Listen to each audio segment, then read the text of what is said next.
பூஜை மிக பிரம்மாண்டமாக எதிர்வரும் டிசம்பர் 25 புதன்கிழமை மாலை 4 மணிக்கு நடைபெற இருப்பதால் பொதுமக்கள் அனைவரையும் வருக வருக என இறையன்போடு அழைக்கின்றோம்.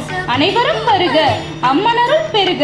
தொடர்புக்கு எவரடி காப்பூர், தாராபுரம் ரோட், திருப்பூர் 8695370509 996562796.